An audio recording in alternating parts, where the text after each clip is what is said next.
Pelayanan itu bukan pilihan. Kita gak punya pilihan untuk tidak melayani. Kenapa? Kita sudah ditebus. Kita sudah bukan kita lagi. Kita adalah miliknya Yesus. Makanya gak ada pilihan buat kita untuk gak melayani. Melayani itu adalah kewajiban. Tapi dasarnya adalah kasih kepada Kristus. Ya, hari ini saya berdoa gini. Semua kita terlibat pelayanan. Dan saya sering bilang kalau pelayanan itu bukan cuma di tempat ini. Dimanapun kita berada, dimanapun kita ditempatkan. Kita mau jadi teladan. Kita mau tunjukkan kasih lewat tindakan kita. Kita mau tunjukkan kepada saudara kita. Kita mau tunjukkan kepada rekan kerja kita. Kepada siapapun kita ketemu. Kita mau bilang ada Yesus di hati kita dan kita mau melayani. Kita excellent hidupnya. Kita jadi orang baik hidupnya. Kenapa? Kita adalah para pelayan Tuhan dimanapun kita berada. Yang mengerti katakan amin.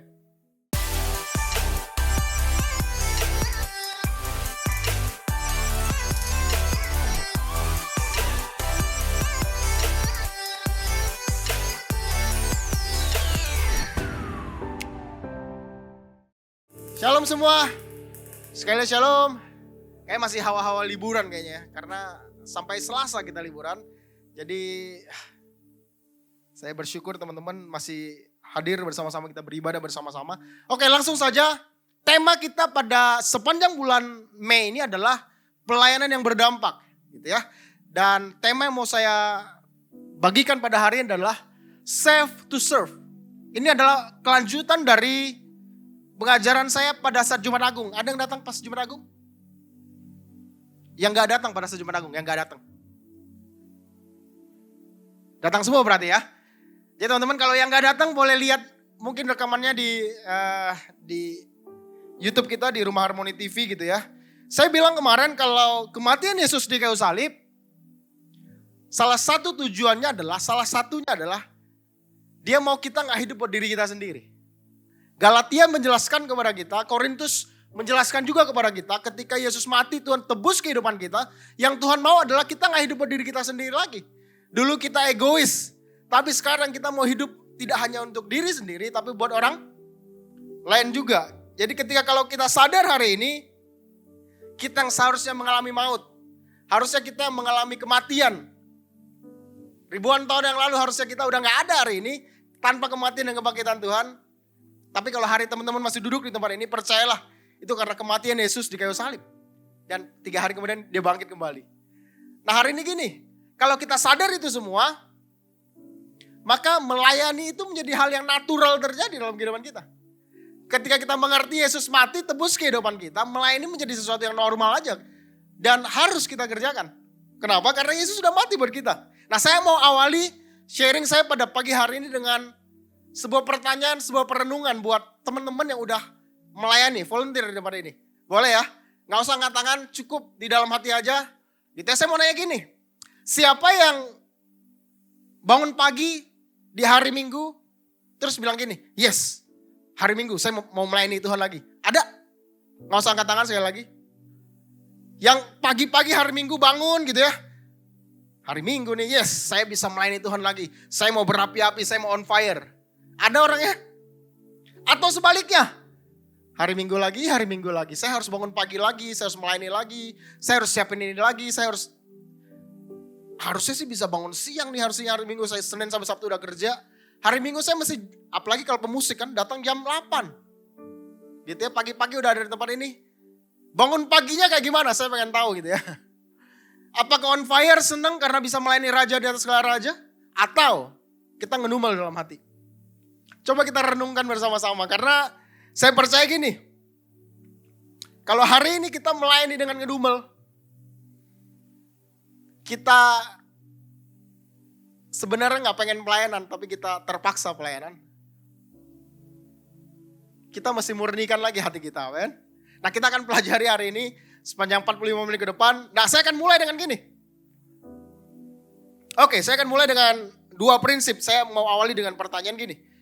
Menurut teman-teman, melayani itu pengorbanan atau kehormatan? Yang bilang pengorbanan? Yang bilang kehormatan? Teman-teman sadar kalau pelayanan itu adalah sebuah kehormatan? Ada seorang misionaris namanya David Livingstone. Boleh klik saya lagi. Dia meninggalkan negaranya. Dia orang Eropa gitu ya, namanya David gitu ya. Gak mungkin David orang Afrika, gak mungkin. Mungkin sekarang ada, tapi dulu pasti gak ada gitu ya. David ini adalah orang Eropa, orang Inggris. Dia pergi melayani sebagai misionaris di Afrika Selatan.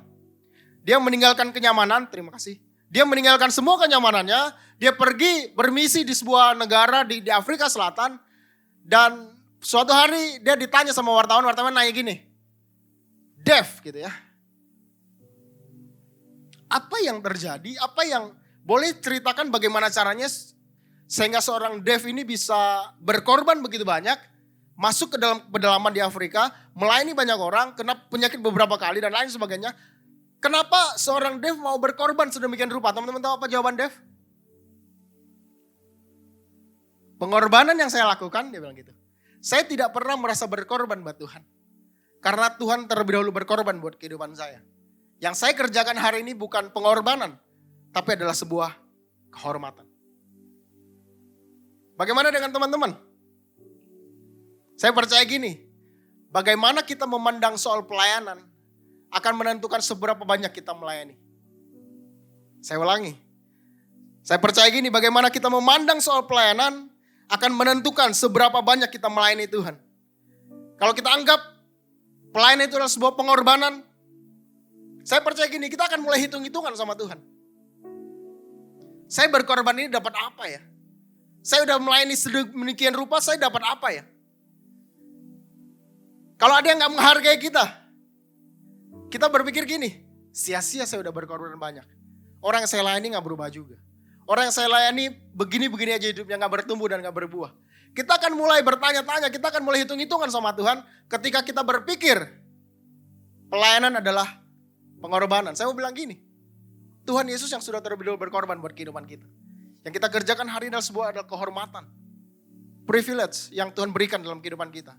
Makanya saya catat gini, tapi ketika kita memahami pelayanan adalah sebuah kehormatan, maka tidak peduli seberapa banyak kita korbankan. Kita akan tetap merasa terlalu sedikit. Ketika kita memahami pelayanan adalah sebuah kehormatan, maka tidak peduli seberapa banyak yang kita korbankan.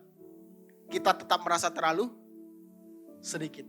Jadi buat teman-teman yang udah tergabung melayani atau yang next akan bergabung bersama dengan kita melayani bersama-sama, percaya lagi nih, kalau kita hari ini diberikan kesempatan untuk melayani bersama-sama, itu adalah sebuah kehormatan. Gak peduli berapa banyak yang mungkin kita korbankan, kita akan tetap merasa gak ada apa-apanya dibandingkan dengan pengorbanan Tuhan di kayu salib. Yang mengerti katakan amin. Next, pertanyaan kedua. Melayani itu adalah pilihan atau kewajiban? Yang bilang pilihan. 1, 2, 3. Yang bilang kewajiban. 1. Yang masih bingung. Yang ikut doa pagi mungkin udah di-spill dikit gitu ya. Jadi sebenarnya melayani itu kewajiban atau pilihan. Minggu lalu kita belajar dari Pak Gembala. Salah satu yang dia sampaikan adalah kalau kita melayani Tuhan mesti dengan rela dan bersuka cita. Buat teman-teman yang mungkin mikir ini adalah pilihan, mikirnya gini, wah ternyata berarti saya bisa gak melayani dong. Kenapa? Karena hati saya belum rela. Karena saya belum bersuka cita. Saya masih nunggu momen yang tepat untuk saya bisa melayani dan lain sebagainya. Terus saja mencari alasan. Dan saya mau bilang gini, melayani itu bukan pilihan. Melayani itu adalah kewajiban. Tapi kewajiban yang didasari oleh kasih kepada Tuhan. Kan teman-teman selalu berpikir kalau kewajiban itu berarti terpaksa kan? Gak selalu kewajiban itu terpaksa. Saya kasih contoh. Yesus ketika jadi manusia 2000 tahun yang lalu, dia wajib gak mati di kayu salib? Apakah ada kemungkinan Yesus tidak mati? Yesus wajib mati di kayu salib untuk tebus kehidupan kita. Untuk itulah dia ada dan dia lahir di dunia ini. Yesus wajib mati di kayu salib. Tapi menurut teman-teman, apakah Yesus terpaksa mati buat kita? Yohanes 3:16 katakan apa?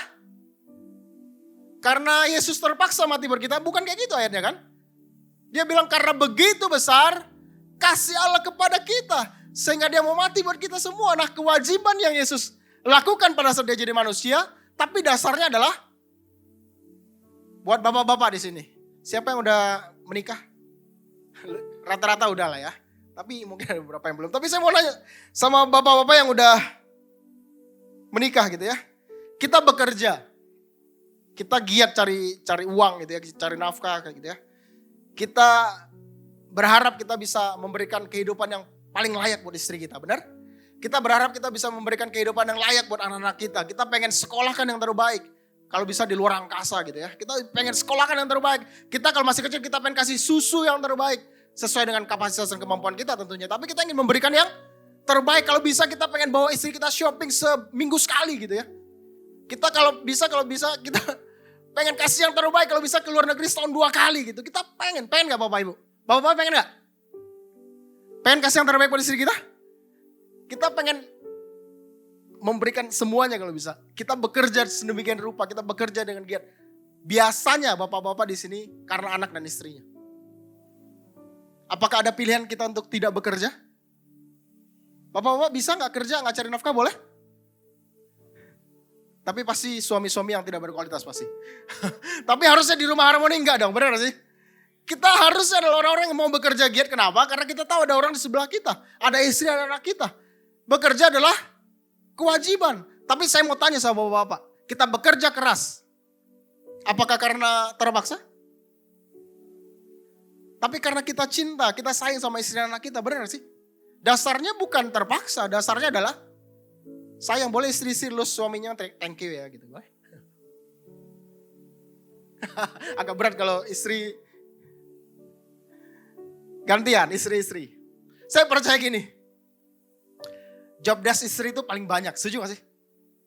Apalagi yang ibu rumah tangga gitu. Job desknya banyak banget. Dia harus jadi istri, katanya istri mesti jadi apa? Penolong buat suaminya, berdoa, menjadi tiang doa buat suaminya. Dia mesti jadi penolong buat istri, buat suaminya.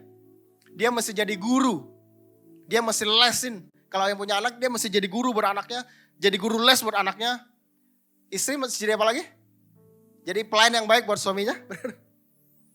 Istri mesti jadi supir buat anaknya. Yang sekolah, yang antar sekolah. Ini based on story-nya keluarga saya aja gitu ya. Jadi ini job desk-nya istri saya gitu.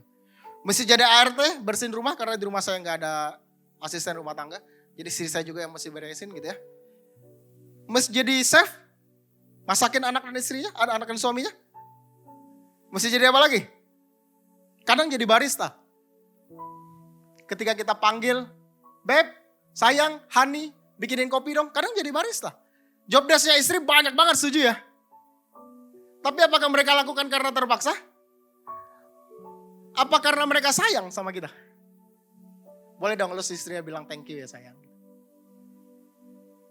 Karena mereka lakukan itu semua bukan karena terpaksa. Kewajiban sih. Tapi bukan karena terpaksa, tapi karena dia sayang sama kita. Yang setuju katakan amin. Makanya hari ini saya mau bilang gini, pelayanan sama. Pelayanan itu bukan pilihan. Kita gak punya pilihan untuk tidak melayani. Kenapa? Kita sudah ditebus. Kita sudah bukan kita lagi. Kita adalah miliknya Yesus. Makanya gak ada pilihan buat kita untuk gak melayani. Melayani itu adalah kewajiban. Tapi dasarnya adalah kasih kepada Kristus. Ya, hari ini saya berdoa gini.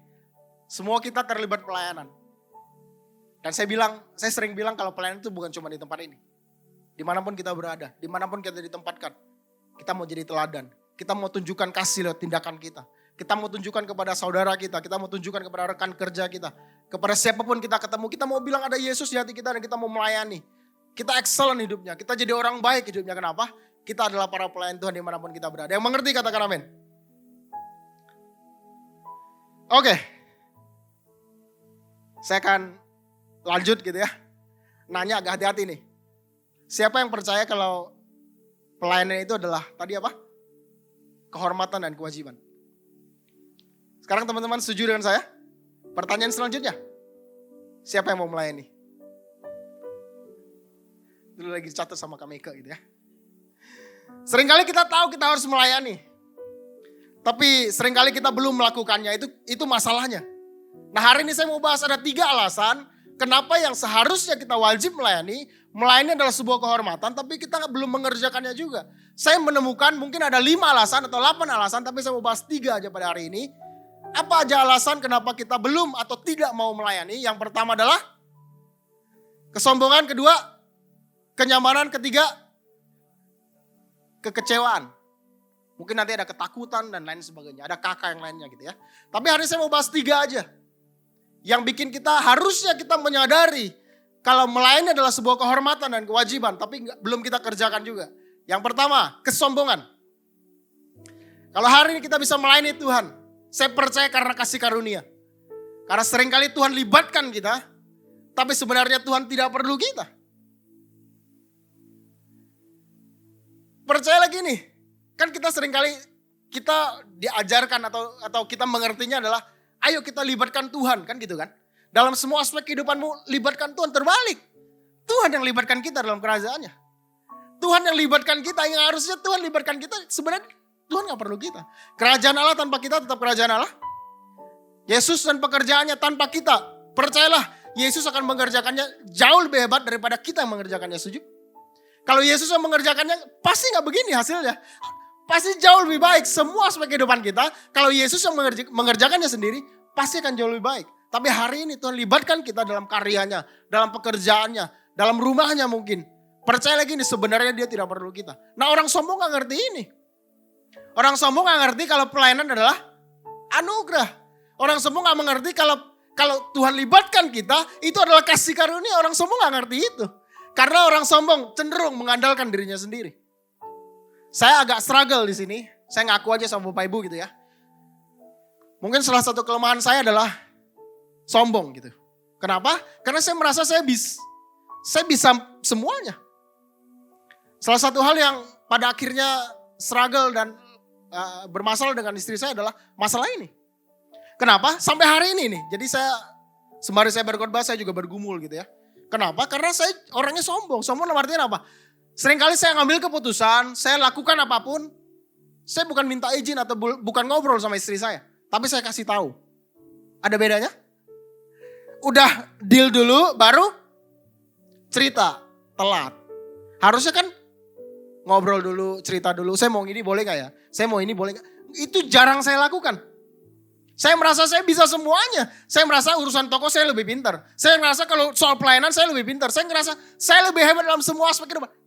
Apakah itu kenyataannya kayak gitu? Enggak, saya cuma sombong aja sebenarnya. Saya seringkali mengandalkan diri saya sendiri. Dalam pelayanan sama, saya seringkali mengandalkan diri saya sendiri. Saya merasa saya bisa, saya gak perlu orang lain, saya gak perlu. Saya merasa saya bisa handle semuanya. Saya merasa kalau saya yang kerjakan ini jauh lebih baik. Dan percaya lagi nih, itu adalah bentuk kesombongan kita. Dan parahnya adalah seringkali orang sombong gak merasa dia sombong. Mau bukti? Siapa yang merasa dirinya sombong di tempat ini? Habis korban jadi ada 3 angkat tangan. Tapi seringkali kan kita kalau ngomongnya gini, bukannya sombong nih ya gitu. Pernah kayak gitu? Habis itu kan kesombongan semua yang diceritain kan. Bukannya gue mau sombong nih kan gitu. Habis itu kesombongan yang diceritain ke orang lain. Itu yang terjadi dalam kehidupan kita. Kita terlalu sombong dalam kehidupan. Dan sehingga kita gak mau terlibat pelayanan. Kita merasa kita baik-baik aja gak melayani Tuhan. Kita merasa Tuhan mati buat kehidupan kita itu sesuatu yang wajar. Yesus mati buat kehidupan kita, tebus kehidupan kita.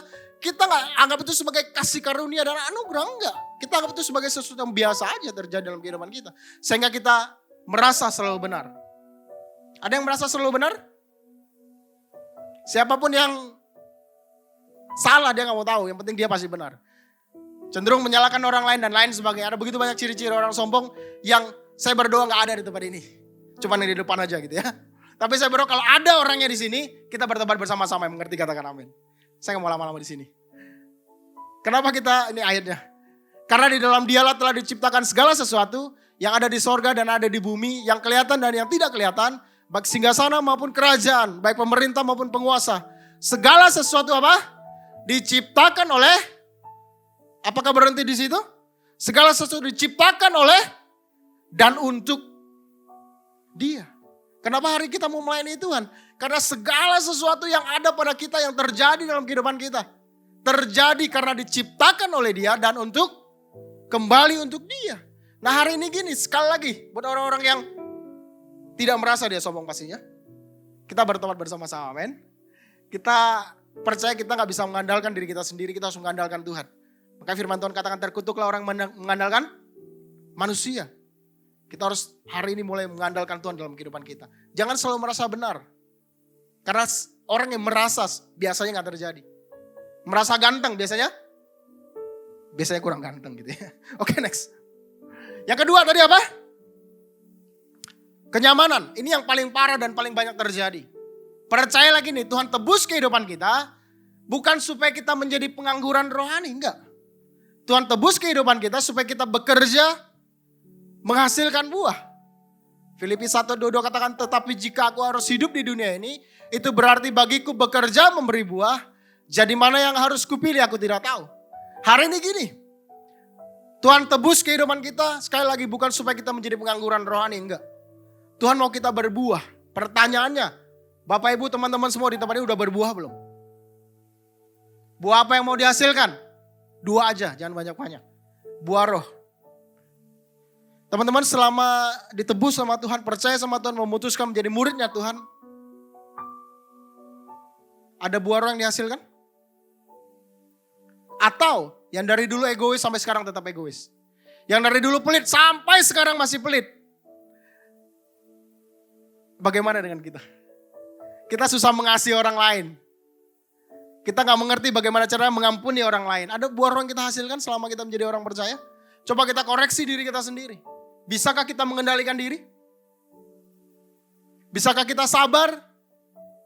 Tuhan mau setiap hari dalam kehidupan kita menghasilkan buah roh. Dan tidak menjadi pengangguran rohani. Yang hidup dari dulu, sekarang, dan sampai selamanya tetap begini. Itu cuma Yesus yang boleh, kita gak boleh. Kita harus makin baik hidupnya. Kita harus berkualitas hidupnya.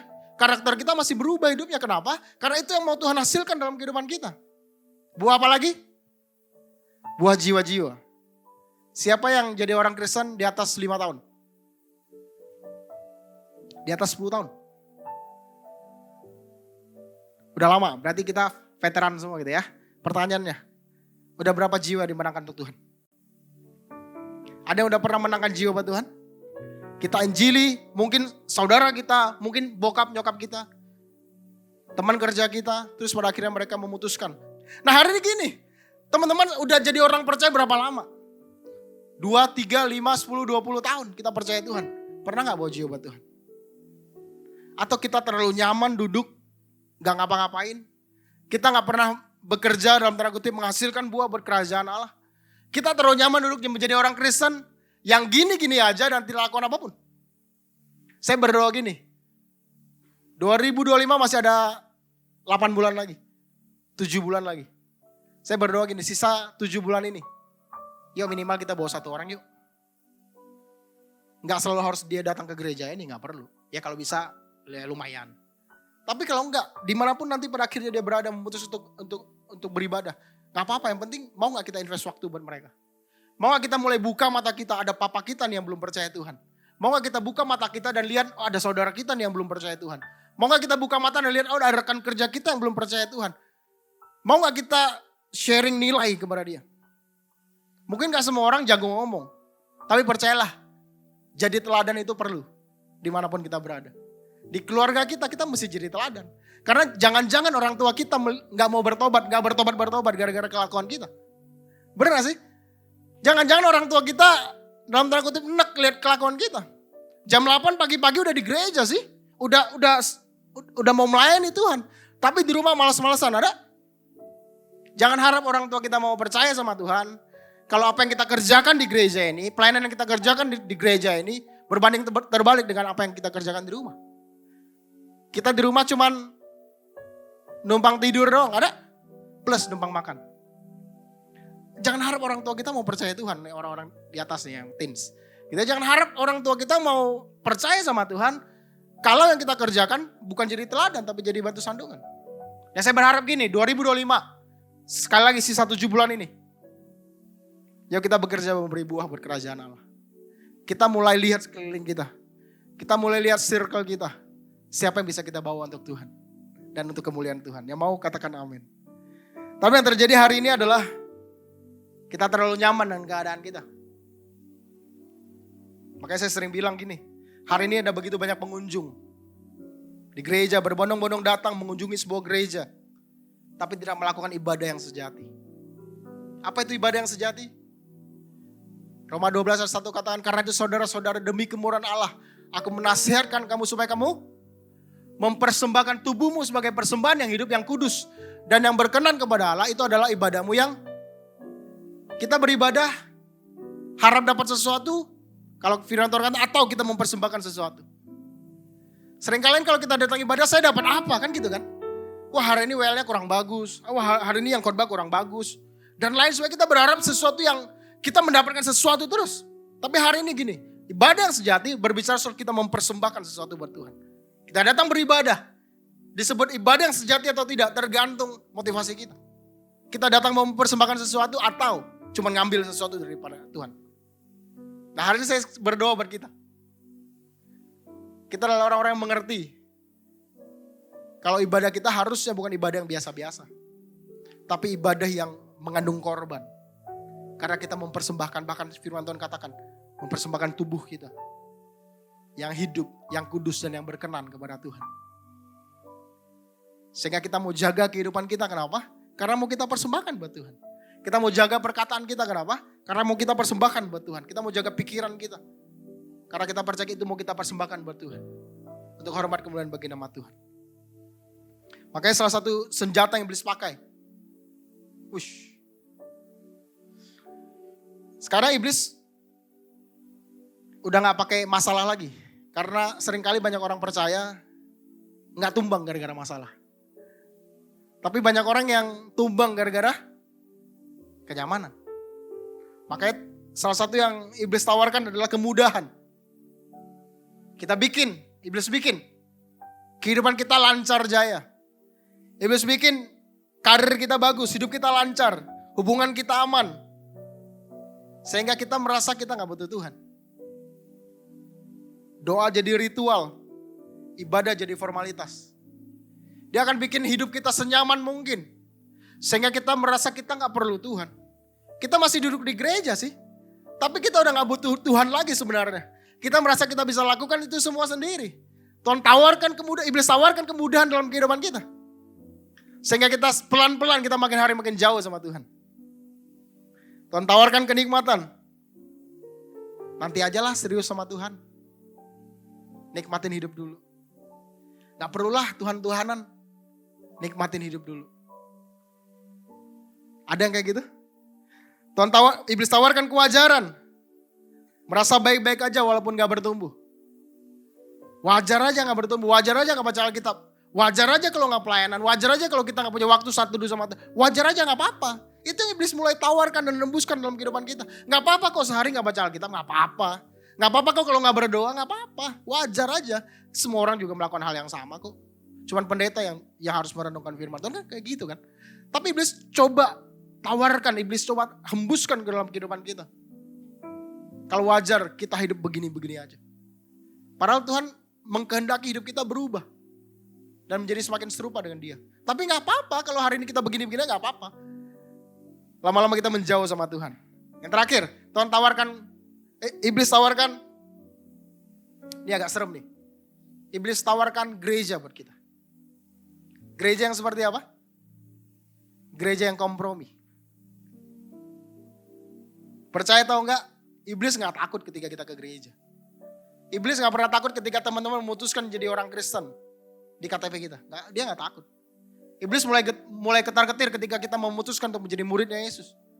Yang hidup mau semakin hari semakin serupa dengan Tuhan. Dia mulai ketar-ketir, tapi kalau teman-teman sekedar datang ke gereja menjadi pengunjung, iblis biasa aja. Malah iblis tawarkan gereja yang kompromi. Seperti apa itu? Relevan sih, tapi kompromi.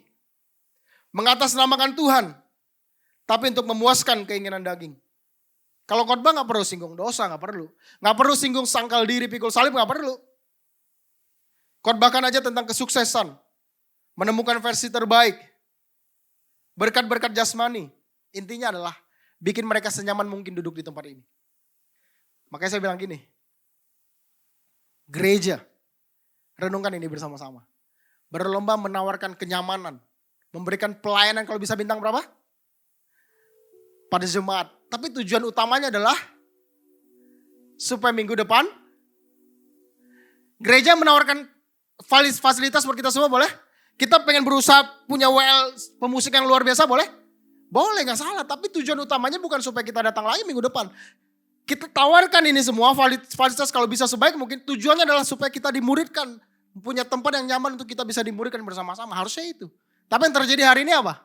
Kita tawarkan kenyamanan, kita tawarkan fasilitas, bikin pelayanan bintang 7, bintang 8 sekaligus kalau bisa.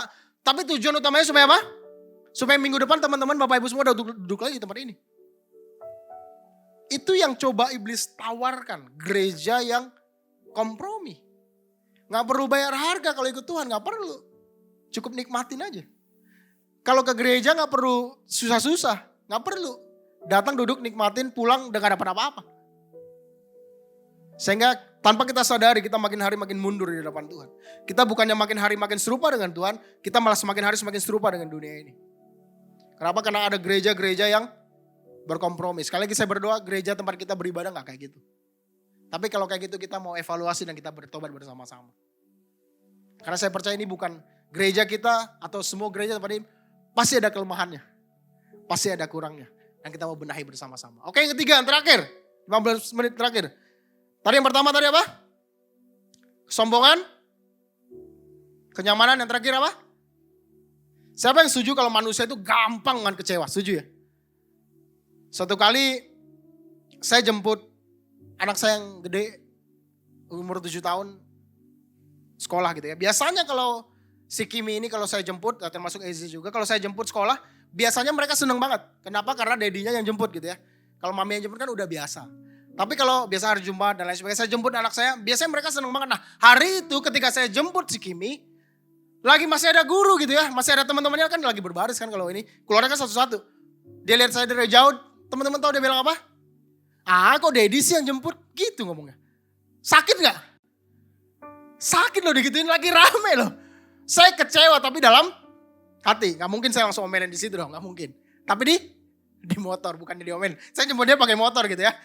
Pada saat naik di motor saya tanya, kenapa tadi bilang kayak gitu gitu. Kenapa kok tumben Kimi gak seneng Dedi yang jemput dan lain sebagainya. Iya, aku maunya mami aja yang jemput gitu-gitu ya.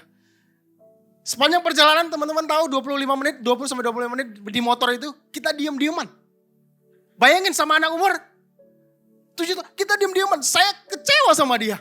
Saya kesel sama dia. Kok bisa saya jemput, saya panas-panasan dari toko. Saya jemput dia, biasanya dia senang. Ekspektasi saya ketika saya jemput dia apa? Dia yang jemput kan bisa gitu kan. Dia bilang di keramaian dia bilang, kok dia yang jemput dan lain sebagainya. Di sepanjang perjalanan kita diem-dieman. Padahal kalau teman-teman tahu Kimi itu anak yang paling cerewet kan dia kan. Dia kan gak bisa diam anaknya. Dia kalau di motor dari naik sampai pulang ke rumah gak berhenti ngomong biasanya. Tapi hari itu kita diem-dieman. Selama 20 sampai 25 menit. Pada saat udah mau nyampe rumah, dekat lagi nyampe rumah saya tanya. Saya tanya gini. Lagi genumel gitu ya. Terus saya tanya, ya udah. Ini sih dewasa banget biasanya nih. Ini respon yang sangat dewasa banget. Saya bilang gini, ya udah. Mulai sekarang kamu apa-apa sama mami aja, gak usah sama Dedi gitu. Dewasa banget kan? Pendeta loh. Tapi manusia itu sekali lagi gampang banget kecewa. Saya bilang ya udah mulai sekarang kamu apa-apa sama mami aja, gak usah sama Dedi. Soalnya biasa kalau di rumah kan apa-apa sama maunya sama Dedi. Jadi anak saya itu anak bapaknya banget gitu ya. Saya kesel, saya kecewa, ya udah mulai sekarang kamu apa-apa sama mami aja, gak usah suruh Dedi. Harapannya apa saya ngomong kayak gitu? Ekspektasinya apa saya ngomong kayak gitu? Supaya dia jawab apa? Jangan Dedi dan lain sebagainya kan gitu kan. Mau sama Dedi aja. Harapannya kan kayak gitu. Teman-teman tahu jawabannya apa? Singkat, padat, jelas. Oke. Pengen saya turunin di gerbang gitu juga gitu. Tapi kan saya mau berbicara gini. Kita seringkali kecewa itu gampang banget. Sama anak kita yang 7 tahun yang gak terlalu ngerti apa-apa. Kita gampang banget kecewa. Dalam kehidupan rumah tangga kita gampang banget kecewa sama suami dan istri kita. Benar sih? Hal kecil, hal besar kita gampang banget kecewa sama pasangan kita. Sampai di rumah. Mungkin dia tahu saya lagi kesel gitu ya. Turun ganti baju, mandi ganti baju, turun dia bilang gini. Pertama kali dia bilang gini, I love you Daddy.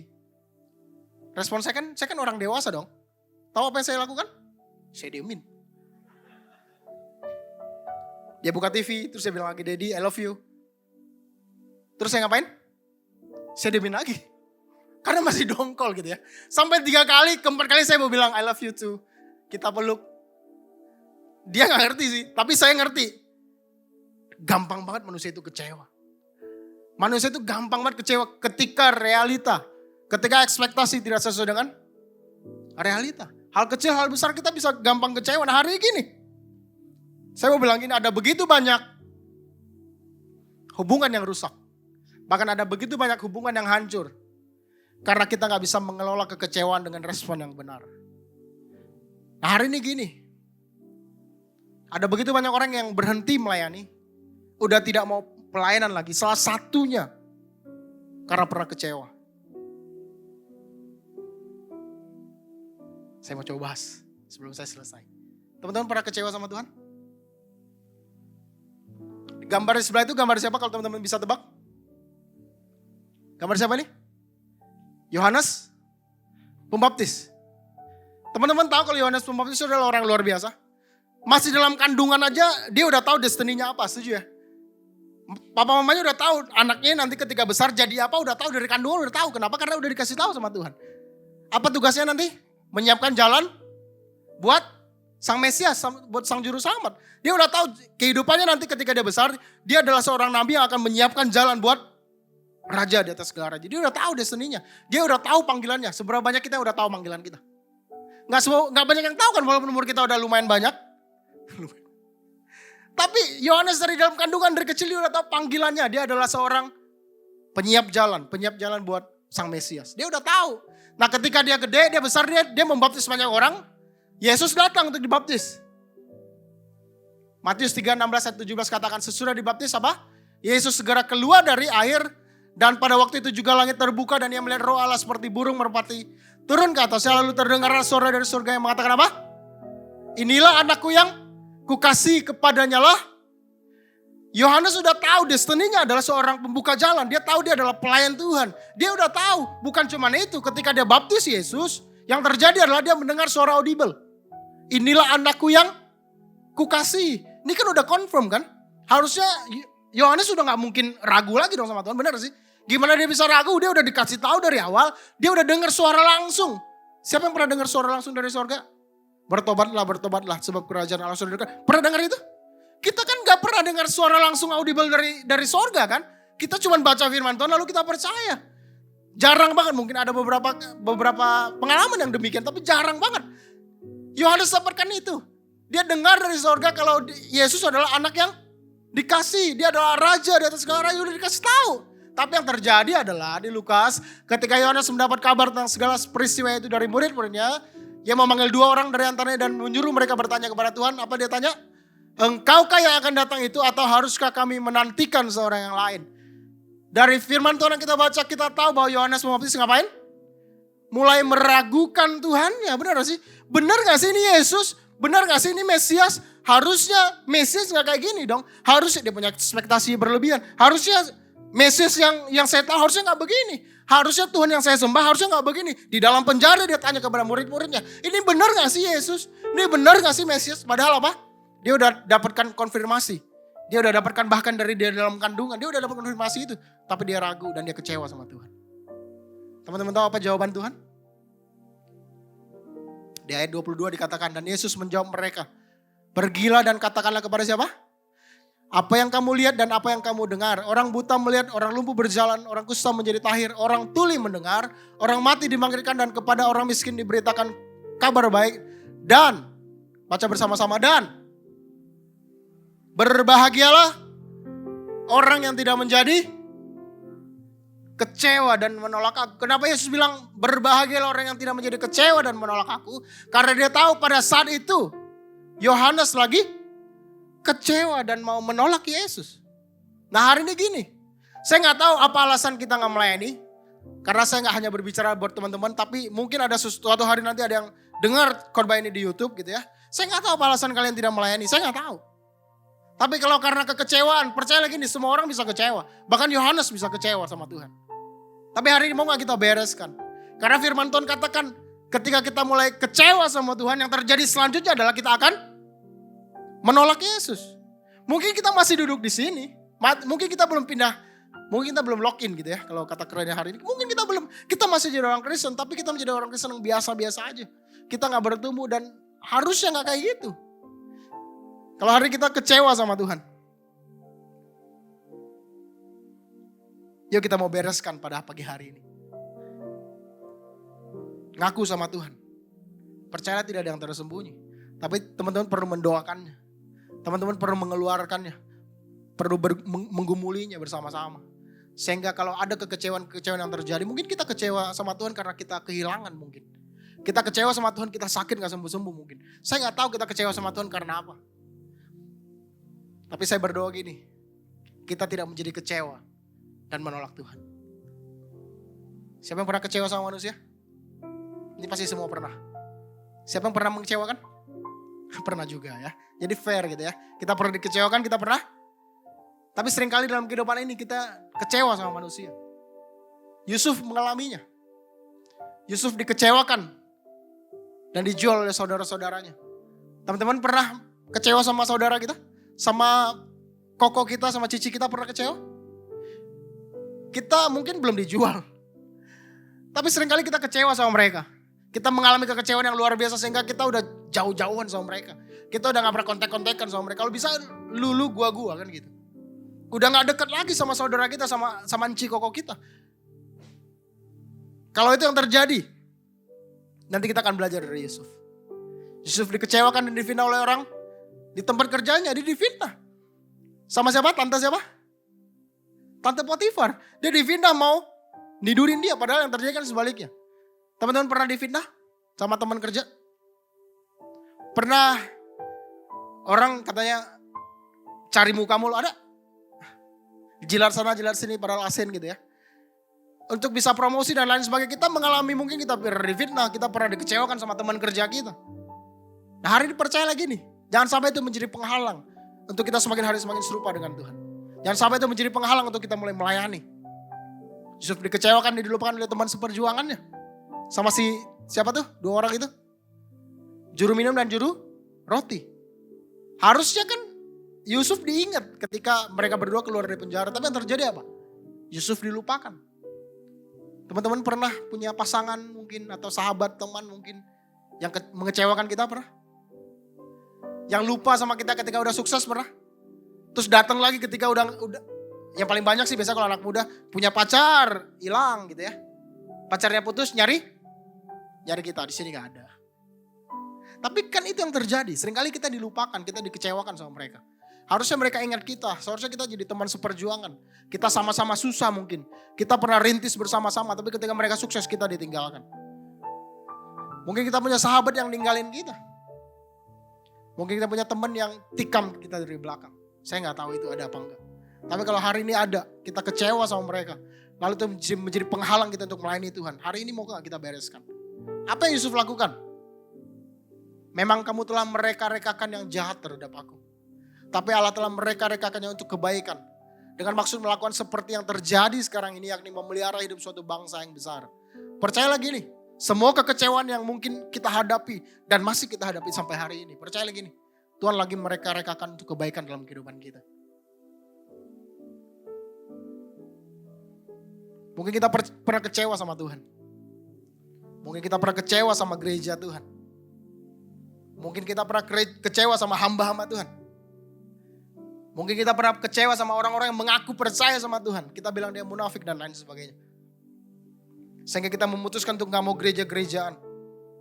Karena mungkin di gereja terlalu banyak politik katanya. Atau kita memutuskan untuk berhenti pelayanan karena kecewaan yang kita alami.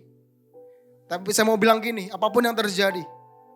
Mungkin benar di satu titik kita akan dikecewakan. Tapi percayalah, Tuhan sedang mereka-rekakannya untuk kebaikan dalam kehidupan kita. Bukankah besi menajamkan besi? Kita mau semakin tajam? Yuk kita melayani bersama-sama. Yuk dimanapun kita berada, jadilah pelayan Tuhan karena itu identitas kita. Jangan sampai kekecewaan menghalangi kita. 1 menit terakhir, dan ini menjadi ayat terakhir. Pemusik boleh maju ke depan. Roma 12 ayat 11 katakan, janganlah hendaknya kerajinanmu menjadi kendor. Biarlah rohmu menyala-nyala. Dan layanilah Tuhan. Hari saya berdoa ini terjadi dalam kehidupan kita. Kita gak hidup dengan nyaman aja. Tapi kita mau rajin. Dan biarlah kerajinanmu tidak menjadi kendor. Kita gak mau roh kita melempem. Tahu melempem? Gak mau, kita mau roh kita apa? Menyala-nyala. Sehingga kita bisa melayani Tuhan. Nah hari ini kalau ada 3 hal itu menjadi penghalang kita untuk melayani Tuhan. Kekecewaankah? Kenyamanankah? Kesombongankah? mungkin ketakutan, merasa tidak layak dan lain sebagainya. Kalau itu menghalangi kita melayani Tuhan. Saya berdoa gini, kita mau datang ke hadapan Tuhan. Kita mau minta ampun sama Tuhan, kita mau buka hati kita lebar-lebar. Kita mau bilang, kami mau berikan hati kami. Kami mau berikan jiwa kami, kenapa? Karena kita percaya semua adalah miliknya Tuhan. Kita mau buka hati kita lebar-lebar, sebentar kita mau menyanyi, menyembah Tuhan bersama-sama. Kalau ada 3 hal ini yang ganjal di depan kita berdoa pribadi lepas pribadi.